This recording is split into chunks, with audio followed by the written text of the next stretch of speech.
Assalamualaikum warahmatullahi wabarakatuh. Saudara-saudari yang dirahmati Allah sekalian, selamat malam dan salam sejahtera kepada semua. Waalaikumsalam Anwar Rizal, Muhammad Azman Hashim, Waalaikumsalam Gauzan, Waalaikumsalam Pak Tanwi, Abdul Aziz, Azib Din Abdullah, Sang Kerani, URM 79, Muhammad Zuki Osman, Pak Tamwi, Tora, Eddie Fly, Harimau, Udin, Ed Fly, Eddie Fly, Angah Rafsan, Zulkifli Ahmad, Zamani Muhammad Zain, Nora Muhammad, Mi Janggut, Fauzan Ali, Syaril Sahad, Amrizan Hashim, Mak Sufian Zakaria, Abang Ben. Okay tuan-tuan, hari ini saya bersiaran secara live di Facebook saya, page Muhammad Syafiq Abdul Halim, dan juga di TikTok saya Syafiq.Halim, dan juga saya ada YouTube tuan-tuan, Muhammad Syafiq Abdul Halim Official, dan kita punya club fan kita yang dikelolakan oleh Brolah TV, iaitu Syafiq Halim Fan. Jadi tuan-tuan, tolonglah subscribe, like dan follow. Malam ni pada jam pukul 11 malam kita akan bersama dengan yang berhormat daripada Greek, YB Fatur Huzair, untuk kita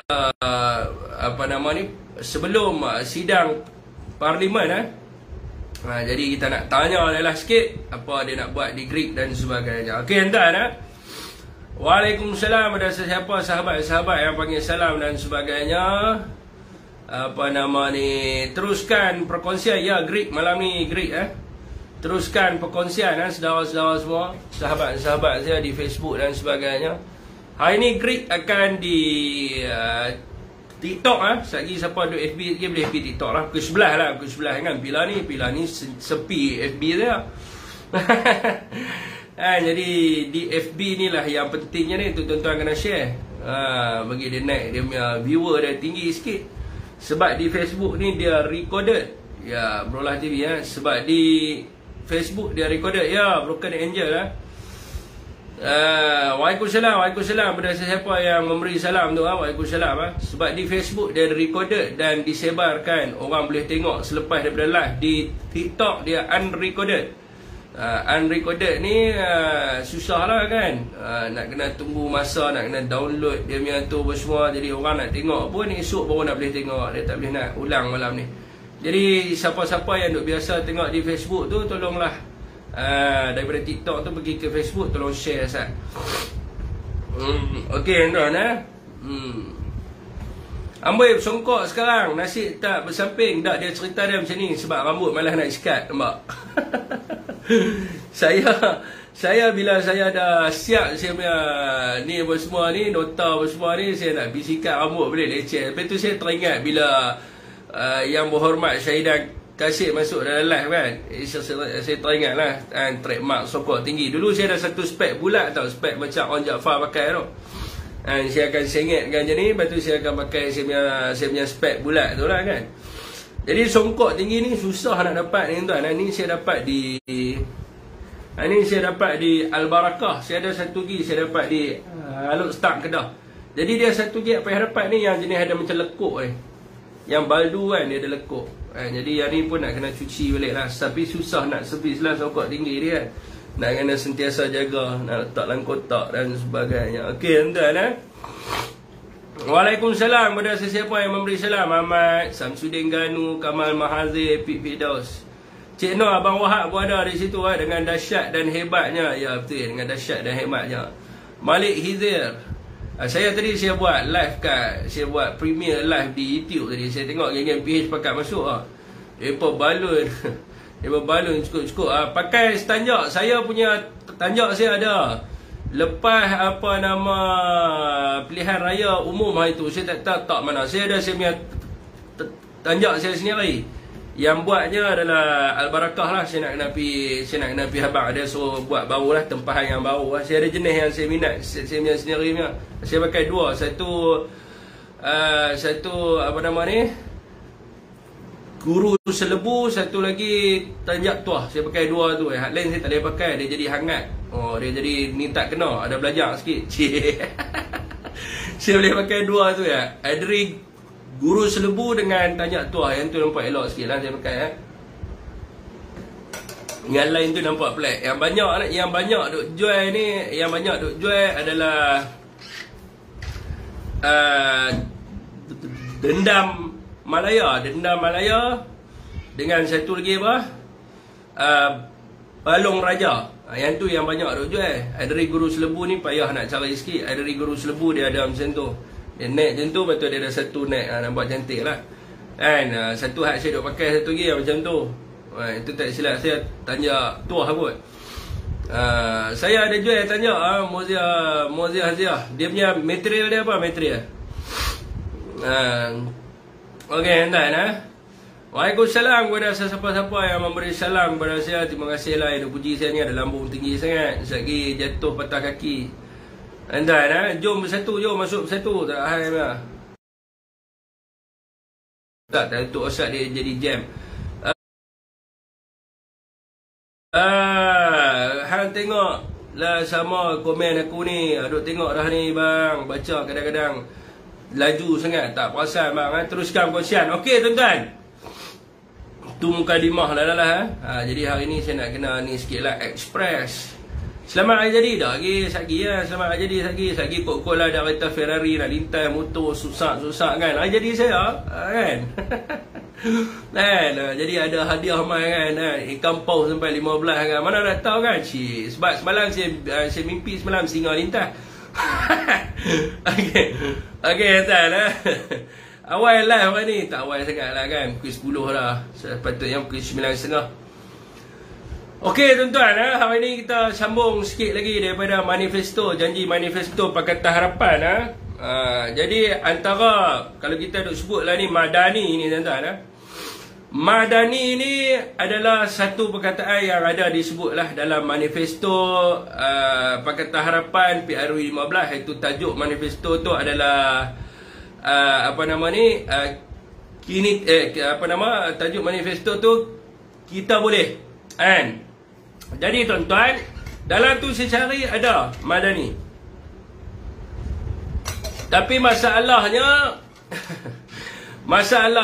Madani yang disebut di dalam manifesto Pakatan Harapan itu tak sama dengan Madani yang mereka tengah duk bawa sekarang ni. Daripada segi konsepnya, daripada segi istilah tu sama lah. Daripada segi konsep, apa yang mereka nak buat tu nampak macam lain sikit lah daripada apa yang mereka janjikan. Dan apa yang rakyat harapkan sekarang ni adalah apabila Anwar mengucapkan tentang Madani di dalam manifesto dia itu, maka ia bukan hanyalah sekadar janji dan ia dapat ditunaikan. Dalam manifesto Pakatan Harapan, Madani yang dimaksudkan dan dijanjikan adalah bagi tujuan meningkatkan taraf hidup rakyat dengan mewujudkan sektor ekonomi yang rendah karbon dengan pekerjaan yang adil dan juga demokratik. Ini maksud dia. Maksud Madani yang disampaikan dalam janji manifesto mereka. Namun bila mereka menjadi kerajaan hari ini, kalau saya baca Madani ni tafsirannya tu nampak lain lah kan. Nampak macam lebih kurang nak macam drama sikit kan. Nak macam pencitraan berpolitik sikit. Macam TS bagi tahu pencitraan politik. Tak nampak apa yang mereka cuba nak buat dan sebagainya. Dan saya rasa hari ini kalau dalam kita membincangkan soal isu semasa, adalah lebih baik sekiranya di peringkat Perikatan Nasional ini ataupun rakyat semua ni, apa kata kita bincangkan tentang janji mereka. Supaya apa? Supaya hari ini rakyat selain daripada dia keluar mengundi, dia dapat jugalah apa yang dia nak. Apa yang mereka janjikan kepada rakyat, so mereka kena lunaskan. Saya rasa dalam soal Madani yang disebut oleh Anwar Ibrahim ni banyak memberi penarikan kepada orang muda. Golongan-golongan yang muda, sebab dia mewujudkan membayangkan berkenaan dengan peluang pekerjaan, pendapatan lebih lumayan dan sebagainya. Jadi hari ini orang-orang muda melihat kepada Madani ataupun penawaran Madani yang dibuat oleh Anwar Ibrahim dalam manifesto PRU 15 itu adalah mereka mengatakan bahawa tidak mahu adanya sektor pekerjaan yang tidak adil, yang ada diskriminasi dan sebagainya. So saya ada buatlah sikit perkajian yang mana sebelum ini kalau kita tengok peluang-peluang pekerjaan ni dia ada sedikit orang kata apa diskriminasi dia.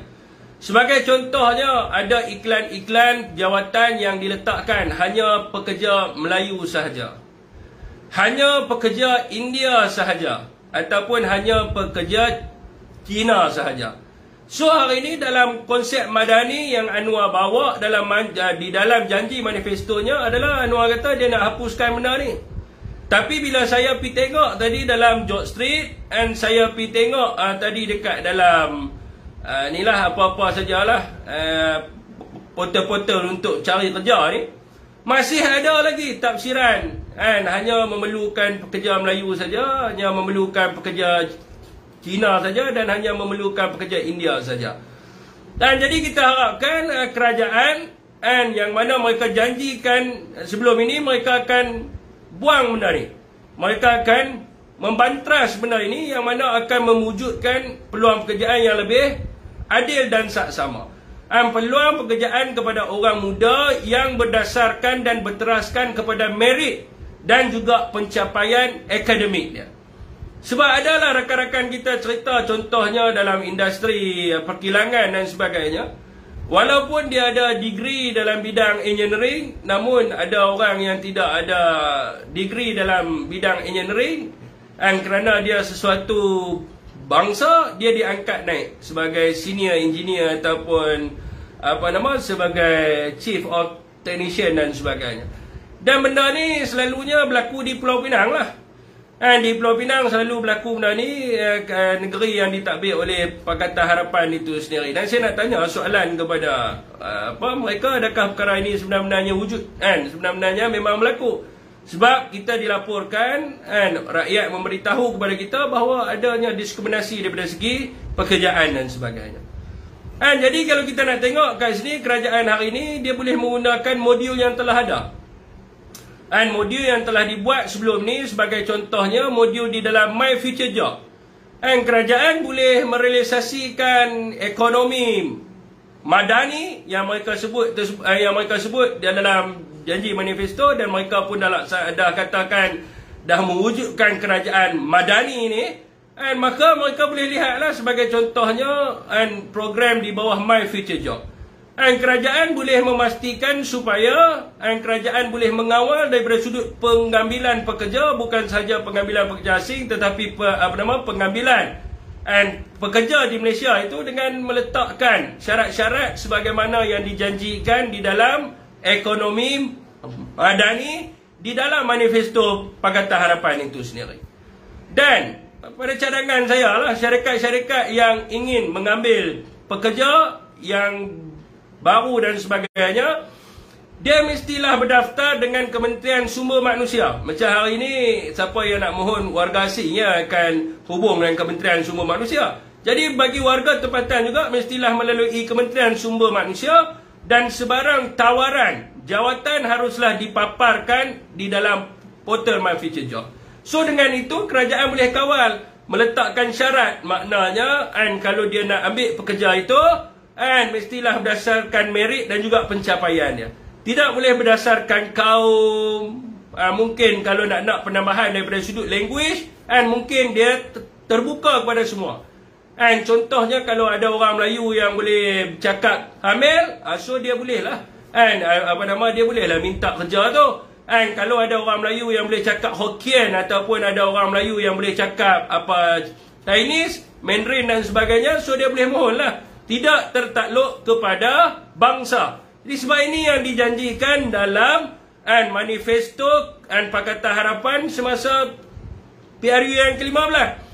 Dan saya rasa benda ni mudah nak buat, sebab dia bukan melibatkan apa peruntukan yang banyak pun. Sebab dah memang ada. My Future Job ni memang dah ada. So dia boleh praktik dekat situ. Dan soalan kita kepada kerajaan hari ini, daripada mereka duk main propaganda dan persepsi dan sebagainya, antara janji mereka dalam ekonomi madani ini juga adalah bagi mewujudkan peluang pekerjaan. So soalan kita nak tanya satulah, pada zaman Tan Sri kita wujudkan 500,000 peluang pekerjaan. Pada zaman Datuk Seri Ismail Sabri kita wujudkan lebih 200,000 peluang pekerjaan.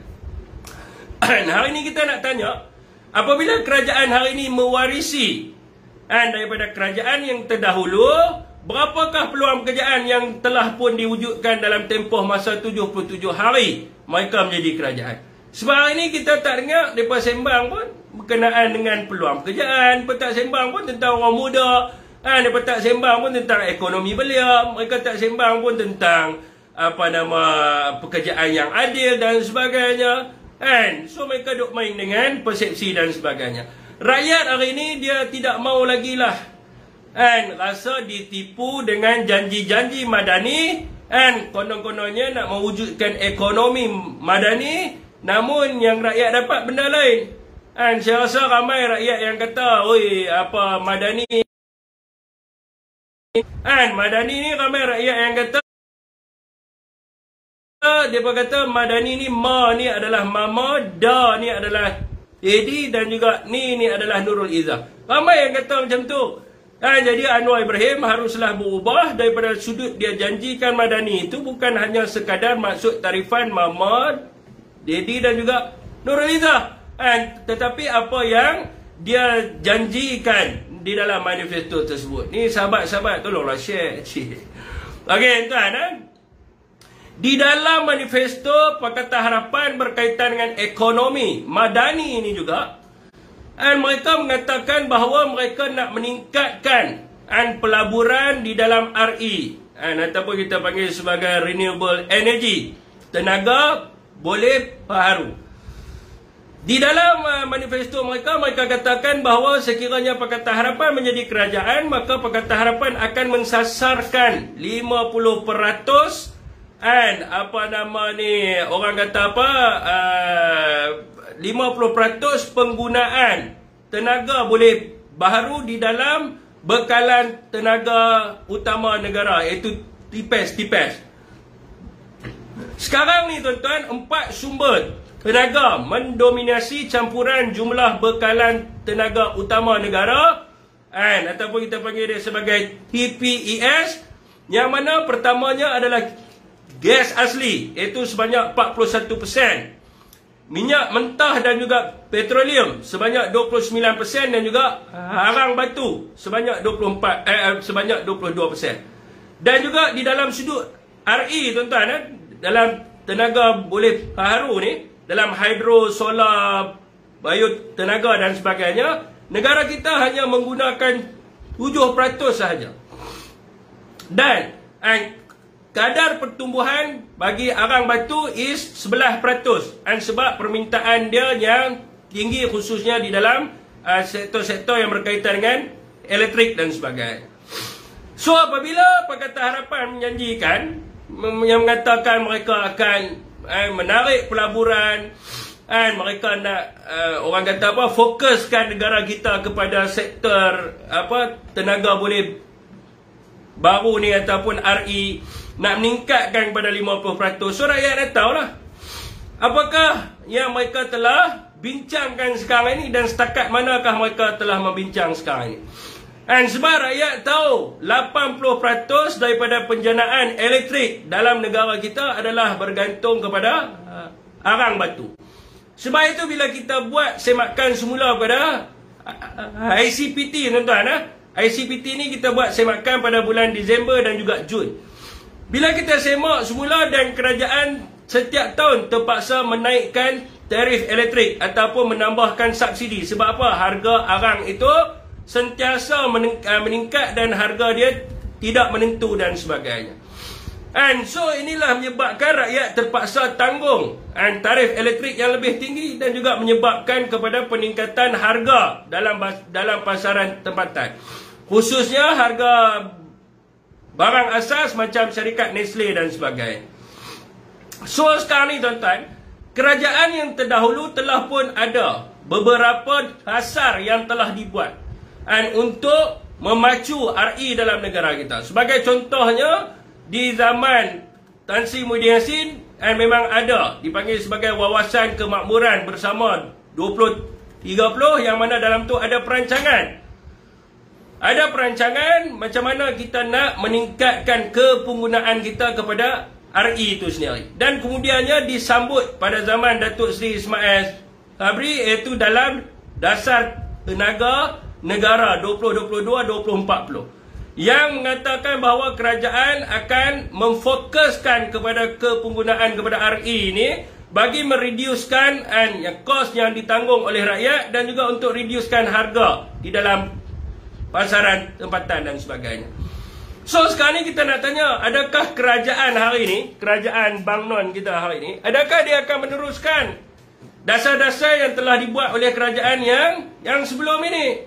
Dan adakah kerajaan akan menumpukan juga kepada janji-janji manifesto mereka, yang mana mereka kata kerajaan dulu ini tidak boleh mengawal harga elektrik, kerajaan dulu tidak fokus pada RE, harga elektrik mahal, harga itu mahal, harga ini mahal, macam-macam lah yang mereka janjikan.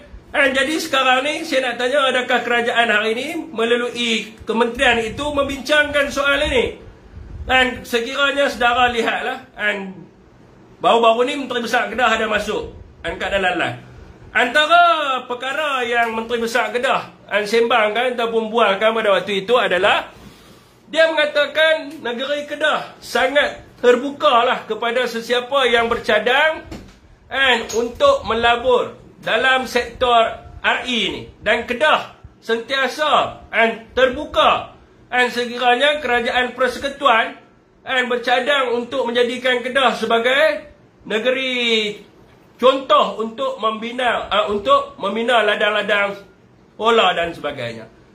So kita nak tanyalah, bila Kedah dah buka kan, MB dah kata dia boleh bagi tanah dan sebagainya. So kita nak tanyalah, benda ini boleh direalisasikan jika kerajaan hari ini dia fokus kepada pentadbiran kerajaan, bukan persepsi dan juga propaganda. Jadi kalau dia fokus pada pentadbiran, maka dia akan menyahut kepada seruan ini. Dan sekiranya lah negara kita fokus kepada RE ini, maka rakyat akan menikmati tarif elektrik yang lebih rendah. Dan rakyat juga akan menikmati harga barang yang lebih murah, serta mewujudkan sebuah negara yang rendah karbonnya. Seluruh dunia hari ini menumpukan kepada kepenggunaan RE ini. Namun Malaysia, kalau kita lihat dalam 10 tahun yang sebelum ini, nampak agak slow dalam pelaksanaan berkaitan dengan RE ini. Sebab apa berlaku benda ni? Sebab setiap kali pertukaran kerajaan, pemimpin dalam kerajaan itu tidak habis-habis berpolitik. Sebab Malaysia, pemimpin politiknya 24 jam berpolitik dan tidak boleh menumpukan kepada pentadbiran kerajaan. Kalau kita tengok hari ini, apakah dasar-dasar kebaikan kepada rakyat yang dikeluarkan oleh kerajaan hari ini? Tidak ada. Semuanya reaksi kepada rakyat semata-mata. Sebagai contohnya, menu rahmah. Bila rakyat marah makanan mahal dekat kedai makan, maka kita buat menu rahmah, minta syarikat buat dia punya CSR, dan kita bagi pelepasan teks dekat dia dan dia turunkan harga. Ini selesaikan masalah? Ini tak selesai masalah. Ini politik. Nak bagi rakyat suka sementara supaya dapat meraih sokongan terhadap parti-parti politik yang tertentu. Sebab itu setiap malam mereka hujah, menu rahmah ini adalah idea Pakatan Harapan. Sedangkan rakyat tahu menu rahmah ni datangnya daripada nasi pajak dan sebagainya. Bukan rakyat dia bengap sangat. So ini adalah dipanggil sebagai politik reaksi. Apa yang rakyat inginkan sekarang ni adalah politik dasar. Apakah dasar-dasar yang ingin dibuat oleh kerajaan untuk membantu rakyat? Jadi kita tengok, belum ada. Janji dalam manifesto cukup banyak. Termasuklah Pakatan Harapan juga menjanjikan ini untuk menurunkan harga barang di kedai-kedai dan sebagainya. Kalau kita tengok dalam janji manifesto mereka, mereka kata bahawa jika Pakatan Harapan menang dalam pilihan raya, Pakatan Harapan akan menyediakan insentif kepada premis persendirian termasuk perumahan untuk beralih kepada menggunakan RE ni, nak gunakan solar dan sebagainya. Dikatakan kerajaan nak sediakan insentif. Jadi kita rakyat hari ini tanya, manakah insentif yang dijanjikan? Apakah insentif yang dijanjikan agar rakyat hari ini boleh dekat rumah dia nak pasang solar dan sebagainya? Hari ini rakyat tanya. Okey tuan-tuan, bila kerajaan, bila Pakatan Harapan cakap macam tu dulu, kita nak tanya, bila dia buat manifesto, dia kata nak bagi premis persendirian, bagi rumah nak pakai tenaga solar dan sebagainya. Saya nak tanya, adakah kerajaan hari ini melalui kementerian ada melakukan usaha-usaha ataupun berbincang, khususnya bila melibatkan Semenanjung ni? Of course lah, menteri kena bincang dengan ST, nak kena bincang dengan Suruhanjaya Tenaga, nak kena bincang dengan EMB dan sebagainya. Saya nak tanya, adakah kerajaan hari ini dia telah pun membuat perbincangan dengan ST untuk melunaskan manifesto yang dia telah buat? Dan bagaimanakah mekanisme yang sesuai untuk dilakukan? Dan mungkin ada kawasan-kawasan yang akan menjadi pilot project untuk menunjukkan keberkesanan untuk semua rumah ni nak pasang tenaga solar dan sebagainya, untuk boleh direalisasikan di seluruh negara. Sebab dia mesti melibatkan satu pilot project, dia mesti melibatkan perbincangan dengan ST, dengan AMB dan sebagainya. Jadi hari ini menteri duduk saja, duduk atas kursi saja. Menteri bukan erti buat apa pun. Jadi ini yang rakyat tanya. Kalau anda menjanji, dan selain daripada itu, Pakatan Harapan juga menjanjikan 10,500 premis-premis awam ini akan diperuntukkan pemasangan RE sebagai perbelanjaan di dalam infrastruktur yang berskala besar. Saya nak tanya, adakah janji ini juga dimasukkan ke dalam bajet yang akan dibentangkan kelak? Adakah kerajaan akan melunaskan apa yang mereka promis kepada rakyat supaya 10,500 premis awam ini akan dipasangnya RE ini? Sebab apa tuan-tuan? Sebab apa yang mereka janjikan ini adalah satu janji yang baik. Sebab apa? Sekiranya mereka membuat benda ini, maka akan mengurangkan kos operasi pengusaha tersebut. Bila dia mengurangkan input cost, maka automatiklah harga di dalam pasaran itu dia akan menurun. Bila harga akan menurun, maka rakyatlah akan yang menikmatinya. Dan sekiranya lah dia tidak melibatkan perniagaan yang melibatkan produk dan sebagainya, maka syarikat apabila dia kurangkan input cost dia, maka dia boleh menambahkan pendapatan orang yang kerja dengan dia. Ini yang kita nak, sebab janji mereka janji yang baik. Tapi masalahnya janji yang baik sekiranya tidak dilaksanakan dengan sebaiknya, maka ia akan jadi satu yang mengencing kepada rakyat. Dan saya nak tanya, kenapa kerajaan hari ini dia tidak langsung membincangkan soal manifesto mereka, malah mereka melupakan manifesto mereka ini. Dan rakyat tertanya-tanya, is it mereka bila dekat pilihan raya automatik semua benda dicerdik? Itu nak buat, ini nak buat, itu nak buat, ini nak buat. Dan bila habis pilihan raya, satu pun mereka tidak buat. Semua di seluruh dunia tahu RE ataupun tenaga boleh baru ini, dia boleh mewujudkan lebih banyak peluang pekerjaan kepada rakyat. Dan akan memberi sumbangan yang besar kepada pertumbuhan keluaran negara kasar. Jadi kita nak tanya, kalau ia adalah satu perkara yang baik yang boleh memberi sumbangan kepada ADNK negara, sebab apa kerajaan tak fokus kepada benda ini? Dan di dalam laporan kasar tenaga negara 2022-2040, dan di dalam sektor tenaga ini, negara kita boleh dapat dia punya GDP dia 400 bilion.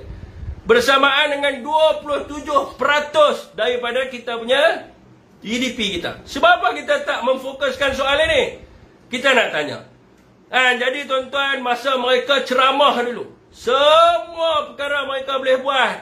Semua perkara mereka mengatakan bahawa semua menteri boleh buat dan sebagainya.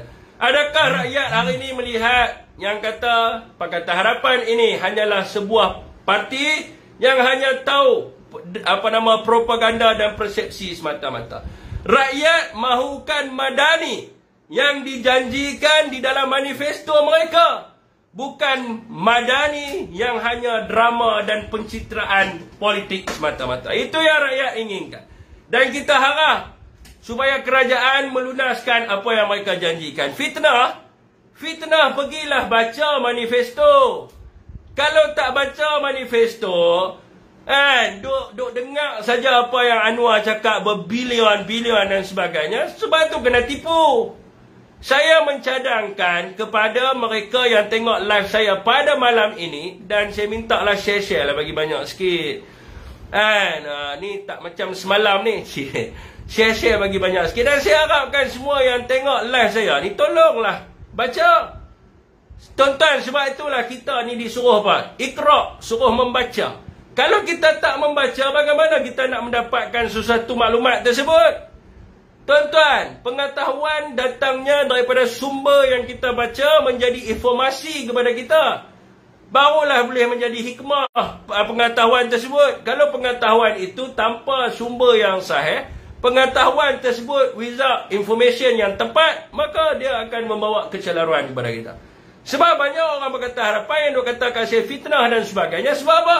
Sebab mereka tidak mahu membaca. Ini masalah mereka, saudara semua. Jadi saya minta untuk di Facebook teruskan perkongsian, di TikTok pun teruskan perkongsian. Apa topik-topik panas yang abang ni. Ni ada satu topik Joseph Gaman, baru 3 bulan lah babi. Okey, ni saya nak beritahu kat anda lah, yang panggil kat saya babi tu tak apalah, saya tak kisahlah. Nak panggil apa pun panggil lah Joseph Gaman. Adakah saya suruh laksanakan ataupun saya kata setakat manakah perbincangan?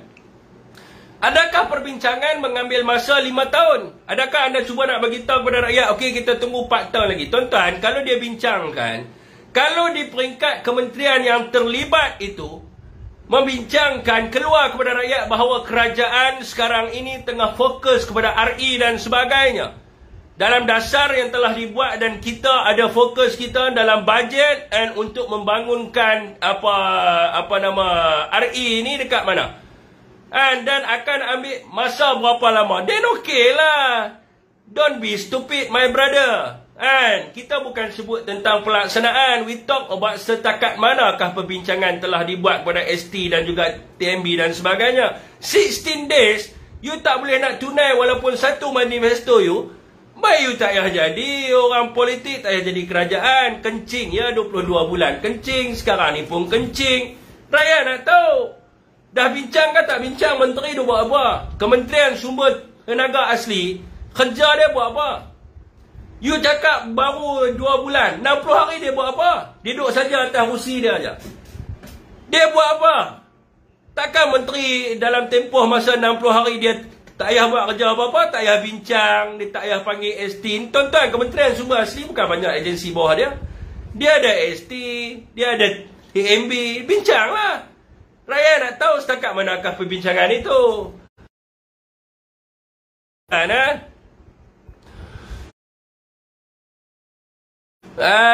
Okey tuan-tuan, teruskan perkongsian dan sebagainya, teruskan share anda. Kalau di FB tu dia ada button share, kalau di TikTok tu pun juga ada button share. Saya buat analisa di sini, tuan-tuan share di sana supaya membawa manfaat kepada semua orang. Okey tuan-tuan, hari ini Mahkamah Seksyen di Kuala Lumpur menjatuhkan hukuman penjara 6 tahun ke atas seorang lelaki atas pertuduhan meliwat adiknya sendiri pada tahun 2018. Soalan kita kepada kerajaan, tuan-tuan, banyak sangat kes liwat ini yang berlaku kat dalam negara kita. Bukan sahaja liwat, rogol yang melibatkan di bawah umur. Kita nak tanya kerajaan di bawah Saifuddin Nasution, apakah usaha kerajaan bagi mengurangkan jenayah seperti ini, iaitu meliwat daripada berluasa khususnya di Malaysia? Sebab di Malaysia, di dalam Seksyen 377C Kanun Kesiasaan menyatakan bahawa seks luar tabi'i atau meliwat ini adalah perkara yang salah di sisi undang-undang Malaysia dan boleh dijatuhi hukuman penjara tidak kurang 5 tahun dan maksimum 20 tahun serta sebatan. Saya ada membacalah kat dalam satu jurnal artikel berkaitan dengan liwat ini, di mana disebut bahawa seorang peliwat apabila mereka menyukai acara meliwat ini ataupun seks apa yang melibatkan dubur ini, maka mereka akan ada ketagihan.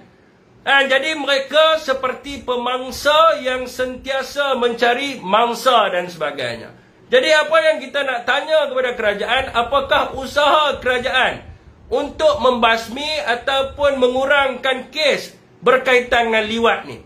Sebab apa tuan-tuan? Apa yang kita harapkan sebagai rakyat, kita tidak mahu masa depan mereka yang diliwat secara paksa ini akan rosak.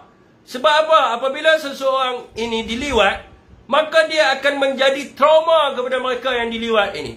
Dan kerajaan perlu memberikan pendedahan yang berkaitan dengan seks luar tabi'i ataupun meliwat dan lesbian adalah perkara yang dilarang daripada segi hukum agama Islam sendiri, malah undang-undang di Malaysia. Madani daripada sudut tafsiran, bahasanya ialah maju daripada segi pemikiran, kerohanian dan juga kebendaan. Dan madani adalah satu usaha untuk membentuk masyarakat dengan menyemai nilai-nilai murni kepada membina masyarakat tersebut.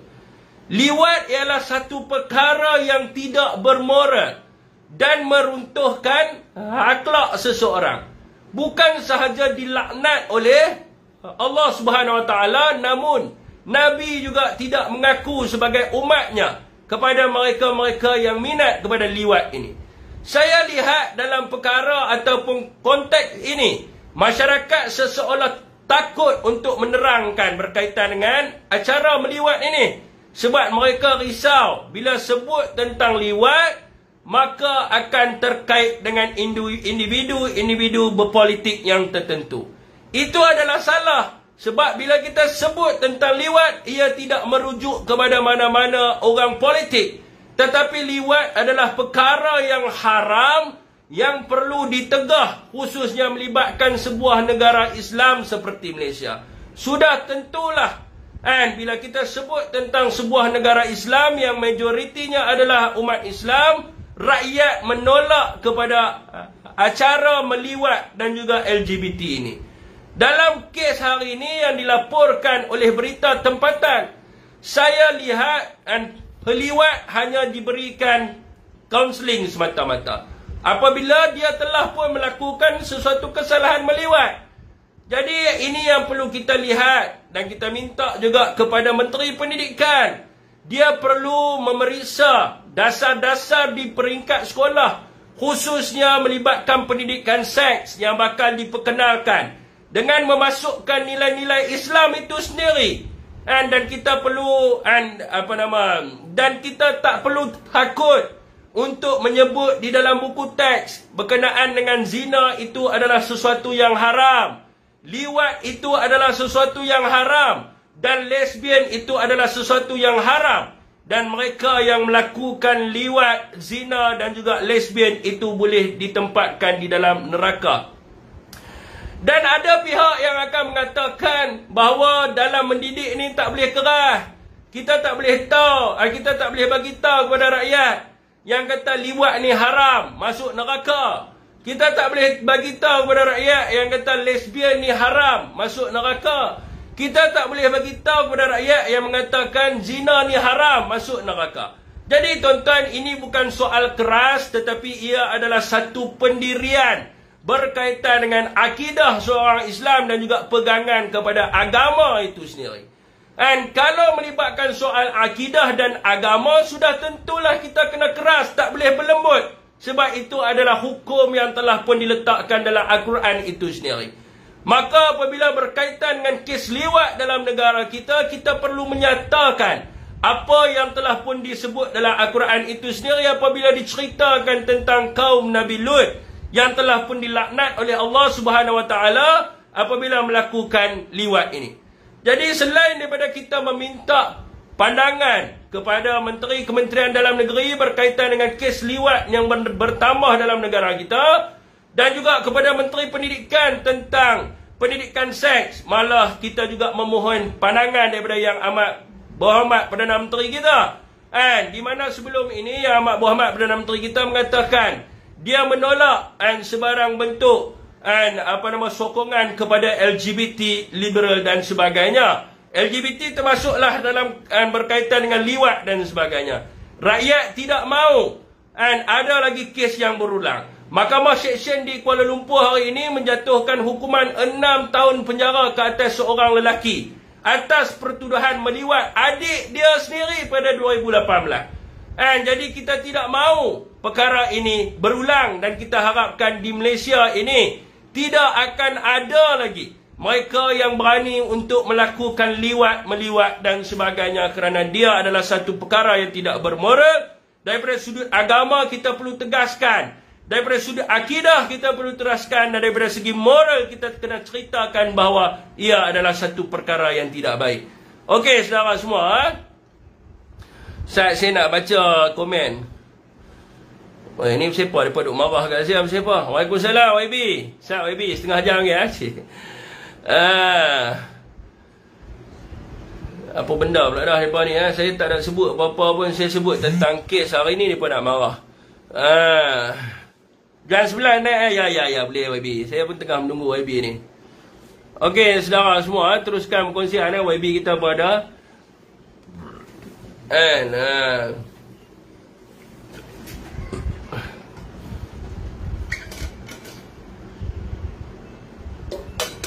okey saudara semua. Jadi kita tak maulah benda ni banyak tuan-tuan dalam negara kita. Kesian adik dia baru berusia berapa tahun diliwat oleh abang sendiri. Dan begitu jugalah dengan kes rogol dan sebagainya. Kita tak mau benda-benda ni berlaku dalam negara kita, dan kita perlu straight untuk bagi tahu kepada masyarakat yang mengatakan bahawa liwat adalah sesuatu perkara yang salah. Dan bila kita sebut tentang liwat, kita tak ada cenderung pada politik tuan-tuan. Apa saya pun tak faham. Mereka ni kata tak habis-habis politik. Mereka ni gila ke apa? Pergi buka Quran, baca tengok cerita tentang Nabi Lut. Ni kata masalah jiwa tuan-tuan. Kita kena mendidik masyarakat kita. Ini kes yang baru berlaku. Bayangkan memberi pendidikan seks kepada anak anda, tidak memberi pendidikan berdasarkan landai Islam. Tiba-tiba dia balik, dia liwat dia punya adik dia sendiri. Apa perasaan anda sebagai seorang bapa? Ini bukan kita soal nak mempolitikkan dan sebagainya. Soal agama kita perlu tegakkan. Soal yang melibatkan akhlak kita perlu tegakkan. Kita perlu keras. Apa yang manusia tak faham? Benda-benda yang macam ni kita tidak boleh berkompromi. Kalau hari ini berlaku kepada anak orang lain, tidak mungkin perkara ini akan berlaku kepada saudara mara kita. Kalau kita tidak mahu perkara ini berlaku ke dalam keluarga kita, acara liwat-meliwat ini, jubur-menjubur ini berlaku, maka kita perlu memberikan pendidikan dan kita perlu mendidik masyarakat untuk bagi tahu kepada dia bahawa menyukai jubur ini adalah satu perkara yang haram, zina adalah perkara yang haram, dan juga lesbian adalah perkara yang haram dan boleh masuk neraka. Kita kena cakap keras macam tu. Mana boleh kita buat agama kita kata tak boleh cakap sebab melibatkan politik. Politik kepala otak kamu politik. Siapa orang politik yang kena kes liwat? Siapa yang kena? Mana ada kita sebut tentang berkaitan dengan kes yang berlaku pada hari ini. Dan bukan kita sebut tentang mana-mana orang. Dan tidak ada orang di Malaysia yang kena kes liwat. Tidak ada orang di Malaysia yang telah kena kes jubur dan sebagainya. Kita sebut atas soal moral, prinsip moral, akhlak dan sebagainya. Okey tuan-tuan,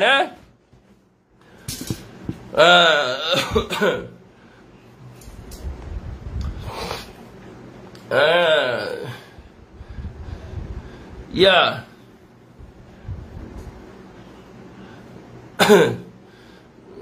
Saya ulang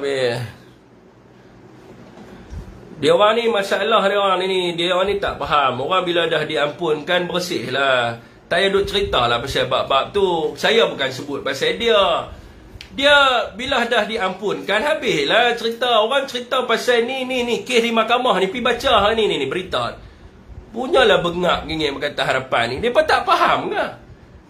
Diampunkan, makanya bersih daripada kesilapan yang lalu. Otak tak ada ke? Otak tak ada. Pergi tengoklah video. Diampunkan, bersih daripada kesilapan yang lalu. Duk sembang pasal benda tu. Apa orang duk sembang pasal benda hak berlaku ni? Hei, saya tak mau layan tuan-tuan. Saja mereka nak bawa saya ke situ. Sebab esok lagi mereka nak report saya. Saya cakap benda hak betul. Mereka nak bawa saya ke situ. Mereka nak report live saya. Tu je kerja mereka. Orang tu dah diampunkan. Habis tak ada apa. Dia dah suci. Kesilapan dia semua tak ada dah semua. Berapa kita nak ungkit di sini? Yang hampa pergi ungkit. Siapa? Orang Pakatan Harapan sendiri bodoh pergi ungkit. Kita tak nak cakap apa-apa. Mereka sendiri pergi ungkit. Bodoh lah mereka. Bodoh nak cari pasal dengan kita. Lepas tu pergi sebut tentang pemimpin mereka sendiri. Saya tak mau pergi situ tuan. Saya tak mau langsung membincangkan soal itu. Itu adalah masalah mereka nak report live saja. Okey tuan-tuan. Hari ini Lim Kit Siang mengeluarkan kenyataan. Tak perlu risau. Tak perlu risau lah dah. Hari ini Lim Kit Siang mengeluarkan kenyataan bahawa kerajaan hari ini perlu risau. Dan perlu membuat satu reformasi. Sebab apa? Kemungkinan akan berlakunya langkah Sheraton. Sebagaimana yang pernah berlaku sebelum ini. Jadi tuan-tuan, saudara semua, saya nak bagi tahu lah kepada uncle kita ni. Lim Kit Siang, dia tak perlu risau. Tidak ada sesiapa yang akan menggulingkan kerajaan hari ini. Tak ada orang akan gulingkan kerajaan hari ini. Saya boleh pastikan kepada tuan-tuan. Perikatan Nasional menghormati mandat yang telah diberikan oleh rakyat. Orang mengundi kepada Perikatan Nasional kerana mereka nak sebuah parti yang bersih. Mereka nak sebuah parti yang stabil. Ketetapan telah dibuat oleh kepimpinan Perikatan Nasional di antara Tuan Guru Haji Hadi Awang dan juga Tan Sri Muhyiddin. Tidak kita akan menyertai kerajaan ini, berusaha untuk menjatuhkan kerajaan ini atau bersekongkol dengan bapa rasuah dan juga salah guna kuasa. Jadi Lim Kit Siang tak perlu risau. Kita tidak akan sesekali menggulingkan kerajaan hari ini. Sebab apa tuan-tuan, saya nak bagi tahu. Kerajaan hari ini, kita nak mereka untuk melunaskan janji-janji manifesto mereka kepada rakyat. Kita nak mereka melunaskan apa yang mereka telah janjikan daripada tahun 1998 kepada rakyat. Kita nak rakyat lihat sendiri siapakah Anwar Ibrahim. Adakah Anwar bercakap atas dia boleh melakukan suatu perkara? Anwar telah lama duduk di landai pembangkang seolah-olah dialah paling cerdik. Dialah Menteri Kewangan terbaik Asia. Hari ini kita rakyat nak tuntut apa yang dia telah janjikan. Jadi tuan-tuan, mereka ini tidak perlulah takut dengan bayang-bayang mereka sendiri. Adakah DAP hari ini tidak mempercayai kepada 148 majoriti ahli parlimen yang menyokong Anwar Ibrahim jadi Perdana Menteri? Adakah DAP tak percaya? Sebab apa tuan-tuan? 148 ini telah pun dibuktikan di dalam parlimen dan mereka memberi sokongan yang tidak berbelah bagi kepada Pakatan Harapan dan DAP. Datangnya daripada UMNO yang menyokong dan mengangkat Anwar Ibrahim ini sebagai Perdana Menteri. Jadi persoalan kerajaan akan tumbang adalah sesuatu yang bodoh dan juga di luar pemikiran seseorang yang telah pun berpolitik sekian lama. Jadi Lim Kit Siang jangan jadi seperti orang bodoh. Guna otak sikit, anda dah dapat dah 148 majoriti. Rakyat hari ini menuntut kepada janji-janji DAP. DAP telah menjanjikan untuk meluluskan UEC. Dia janji kepada orang-orang bukan Melayu bahawa kalau Pakatan Harapan menang, kita akan luluskan UEC. Saya nak tanya, kenapa Lim Kit Siang tak berani cakap tentang UEC? DAP adalah parti komponen terbesar dalam kerajaan hari ini, tapi Lim Kit Siang tak berani sebut berkenaan ini dengan UEC. Adakah Lim Kit Siang telah pun menjadi barwa kepada UMNO? Lim Kit Siang tidak lagi membawa perjuangan yang mana dia janjikan kepada masyarakat bukan Melayu. Lim Kit Siang, DAP juga menjanjikan kepada kaum Cina itu sendiri untuk bagi tanah pajakan 999 tahun. Ramai rakan-rakan saya yang bukan Melayu, ramai rakan-rakan saya yang Chinese, dia tanya kepada saya, dia suruh saya sebut dalam live saya, you tolong ingatkan DAP ya, bagi tahu sama dia, dulu dia mali jumpa kita Syafiq, macam-macam dia janji. Orang muda, you jangan risau, lepas ni universiti semua boleh masuk. Kita akan buang ini kota universiti. Dia mali jumpa kita orang Cina, dia cakap, you anak-anak Cina semua belajar sana, sekolah swasta, you jangan risau. You ada UEC, you tak perlu lagi sekarang pergi belajar luar negara. Sekarang Malaysia, dan bila DAP jadi kerajaan, you boleh masuk universiti. Rakan saya tanya, bagi tahu saya, you Syafiq, saya mau kasih tahu sama you, dulu DAP mari saya punya kampung. Dia cakap orang Melayu ada rizab Melayu. Dan sekarang bukan Melayu, tak ada. Dia kata kalau DAP ya, jadi kerajaan, dia akan bagi sama kita. You punya bapa, you punya mak duduk dekat kampung. Dia tidak ada tanah. Bila you kahwin, dia terpaksa ikut you. Dan kena duduk dengan you. Jadi sekarang ni ya, kita punya rumah 99 tahun. Sekarang DAP janji mau bagi 999 tahun. Saya punya mak umur 99 tahun, dia punya rumah sekarang sudah kena let go. Sekarang dia main duduk sama saya. Tapi DAP kata, you jangan risau ma, nanti kita menang, kita kasih sama you 999 tahun. Sekarang saya punya rakan Cina sudah tanya sama saya. Dia cakap, Syafiq, you mesti cakap ini benda. Kalau you orang tak cakap, nanti semua orang tipu-tipu dalam politik. Sekarang ni saya mau tanya, Uncle Lim, dulu you sudah janji macam-macam. You isi lah, you sudah janji itu 999 tahun punya tanah lah. You sudah janji itu universiti punya kuota lah, itulah inilah. Bila you mau bikin? Bila you mau bikin? Satu kali pun you tak sebut. DAP sekarang sudah jadi Melayu kah? Sudah pakai songkok kah? DAP sekarang sudah duduk pejabat UMNO, sekarang sudah pakai baju Melayu kah DAP? You DAP ya, sekarang orang Cina cakap DAP ya, sudah jadi UMNO tau, 100%. DAP sudah tak berani sebut. Bila orang Cina tanya sama DAP, DAP apa cerita you isi? DAP jawab, kita tak boleh cakap. Sekarang kita dengan UMNO kita sudah sign sama UMNO mau jaga itu orang Melayu. Jadi apa cerita sekarang orang Cina sudah marah sama you? Uncle Lim, you sudah janji macam-macam, bila you mau buat? You punya anak buah sini ada, saya tahu dia mesti masuk saya punya live. Wah, sudah mau report saya punya live kah? Sudah takut kah? Janganlah report saya punya live. Orang DAP Pakatan Harapan, kita mau tuntut kita punya janji. Lagi you mau report saya punya live kah? Hateful behavior. What is hateful behavior? Hateful behavior when I say, oh, you racist, you ni chauvinist, itu hateful behavior. Tapi saya bukan hateful behavior. Saya cakap di sini mana you punya janji. Kita mau you punya janji DAP. Bukan hateful behavior. You gila punya otak kah pergi report sama ni hateful behavior. Jadi tuan-tuan sekarang jangan cakap saja. Sekarang sudah jadi kerajaan, orang bukan Melayu tengah tunggu janji DAP.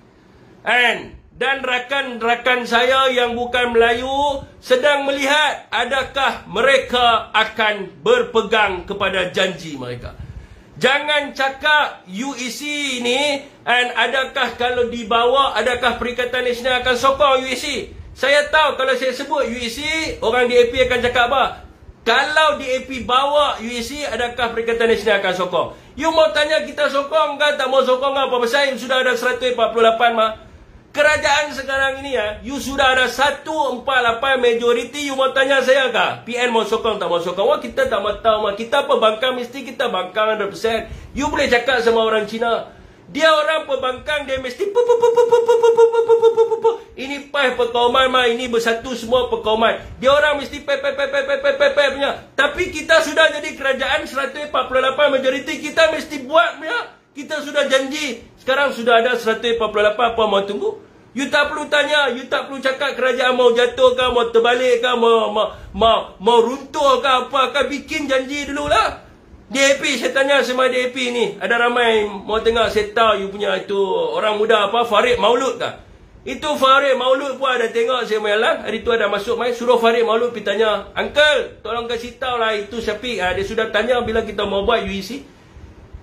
Dia punya rakan Cina sudah tanya sama dia, bila mau buat UEC. Jadi Uncle Lim cakap apa, you pergi masuk dalam dia punya live, you pergi report hateful behavior. Dia ni perkauman. Apa perkauman? Apa perkauman? Saya pakai songkok perkauman kah? Bodoh punya orang, kan? Okey saudara semua, semua berlakon, semua penipu ya, betul ya. Apa pun tak mau buat, janji sama orang Cina pun tak mau buat, tipu saja.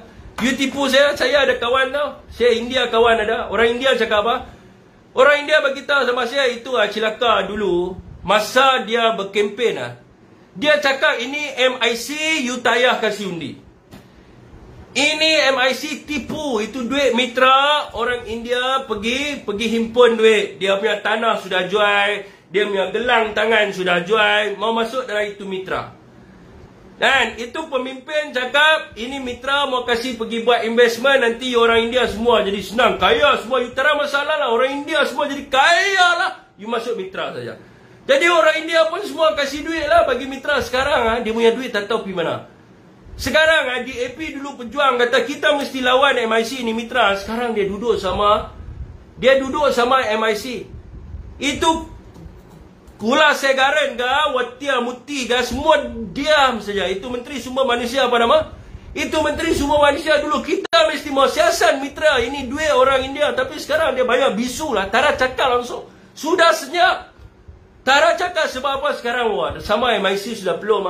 Sudah cium-cium. Mana boleh cakap pasal mitra, nanti MIC kasih marah, tarik sokongan, jatuh kerajaan. Apalah ini? You mana perjuangan rakyat? Itulah saya kata ini DAP pembohong. Banyak bohong punya orang. Ada orang Cina ke, orang India sudah tengok si live kasih tahu. You orang Cina, India, you jangan tengok, wah kita sudah sekarang kerajaan lah, Anwar sudah jadi Perdana Menteri. You jangan jadi itu bodoh player. You pergi tanya sama dua, you janji dulu apa you mau bikin. You macam-macam janji. You cakap ini Madani punya kerajaan semua kaum sama. Cina, India, Melayu semua sama. Sekarang you bikinlah, saya tak bikin. Kita orang Cina rasa sangat marah sama you tau. You cakap saja apa you tak buat. You kena koyak lah. Kalau you tak koyak itu Anwar, dia tak nak sedar, ada syok sana, dia pi sana, dia pi sini, dia pi sana, dia pi sini. Apa dia bikin? Okey saudara, terbaik.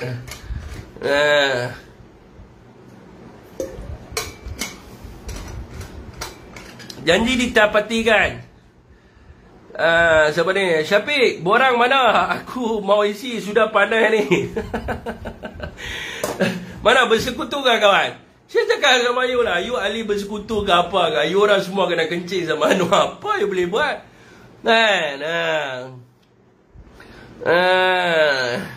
Hancur lah DAP ni lah. Betul, saya mau cakap sama YB Steven nanti.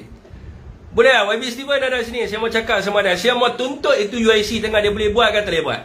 Nanti kalau saya tuntut UIC, hampa orang Melayu jangan tembak dengan aku lah. Cakap dia ni apa lah, pergi sokong UIC lah. Bukan aku sokong, aku nak suruh dia buat. Tengok dia boleh buat ke tak boleh buat. Dia mesti tak boleh buat ya. Tapi dia saja janji. Sebab apa? Dia mau buat perkauman bagi orang Cina tak sokong Melayu. Ini orang Melayu tengok pendidikan pun dia kejam, tak nak kasih bagi. Awak dia sekarang jadi kerajaan dia tak nak bikin. Saya ada di Singapura, esok ada planters, apa benda ni? Dr. J dia dari Singapura. Nuah anjing lagi kencing DAP jadi pilihan utama pembanding janji di ni kan. Cina tak marah tapi you yang marah. Cek Chong saya mau tanya sama you sudah dapat itu UEC ke? You sudah dapat itu terima kasih Abang Mandat gini You sudah dapat itu 999 tahun punya tanah ke? You sokong saja, you apa pun tak dapat, you apa bikin mau sokong, you jadi orang bodoh kan saja sokong. Wah, sekarang Anwar sudah jadi kerajaan Wah, Maya seronok lompat-lompat. Anwar jadi kerajaan. Maya seronok lompat-lompat, apa you dapat? Kita sokong parti politik, kita mesti tahu apa kita dapat. Kalau kita mau sokong Anwar saja jadi Perdana Menteri, buat apa baik you sokong you punya diri jadi Perdana Menteri lagi bagus. You boleh naik helikopter, you boleh naik jet, you sokong dia tak ada kasih apa, you syok tengok dia saja. Saja syok tengok sebab apa you sokong Anwar jadi PM? Saja ya, saya suka tengok dia jadi PM, saya syok tengok dia cakap, you apa gila punya kerja? Apa you dapat? You saja short-short dengan dia jadi PM. Kan? Buat apa? You politik, you mau sokong, mesti you tahu apa you dapat lah. Kalau you tak ada tahu, you saja short-short saja, apa you boleh buat? Kan? Tengok ni. Ada tak? Hasutan lah. Yo, hasutan ada apa yang hasutan? Betul lah. You sokong apa? Short-short main sokong. Bila orang tanya you sebab apa you sokong Anwar Ibrahim jadi Perdana Menteri, sebab apa you sokong kerajaan Pakatan Harapan, saja short-short tengok. Saya tengok dia comel lah. Dah Wei Wang saya mau tanya sama you apa? Saja short-short tengok kah? Short-short saja baik you tak payah sokong dia. Okey, entah dah. Birthday hari ni. Ya, birthday. You jumpa sama Anwar pun, you pergi jumpa sama dia macam mana? Dia cakap apa dulu? Anwar cakap apa sama you? Dia cakap ini kerajaan dulu dia bayar rasuah tau. Dia bayar curi semua. Habis wang rakyat bilion-bilion semua dia curi. Saya pun tak tahulah. Ada satu orang pergi jumpa Datuk Seri kasih cium dia punya tangan. Ini macam yang cium. Kan? Dia sana habis dia punya anak angkut kita punya harta semua, anak beranak semua angkut. Sekarang saya mau tanya sama you lah. Dia sekarang semua dia lantik dia punya anak beranak semua jadi dia punya penasihat. Sekarang dia janji apa pun tak ada buat. You panggil dia Datuk Seri, you pergi cium dia punya itu macam kan tangan. Datuk Seri, itu macam tak? Saya tak tahulah kalau you cium itu macam. Saya rasa you pun salah satu orang yang sama bodoh lah sama dia. Okey, tuan 30 lorong immigration. Apa benda ni?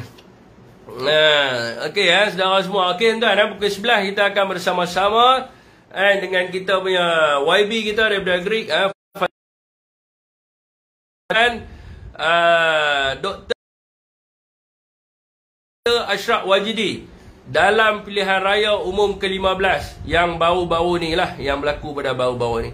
Jadi siapa yang nak melihat kepada gerangan seorang pendekar dan pahlawan daripada Bersatu yang berjaya menewaskan Panglima Perang Pemuda UMNO Malaysia, saudara semua boleh datang ke TikTok saya untuk tengok tuan-tuan. Tuan-tuan boleh tengok lah. Tuan-tuan duk tanya ni Ashraf Wajidi ni kena tibai dengan siapa tuan-tuan. Jadi tuan-tuan nak tahu Ashraf Wajidi kena tibai dengan siapa, sila main kat TikTok saya. Nanti tuan-tuan dia akan tunjuk dia punya muka macam mana dia tibai Ashraf Wajidi. Okey saudara semua. Jadi di Facebook saya rasa setakat tu saja untuk malam ni wabillahi taufik wa hidayah. Wassalamualaikum warahmatullahi wabarakatuh. Selamat malam kepada semua. Terima kasih kepada yang share. Jangan lupa untuk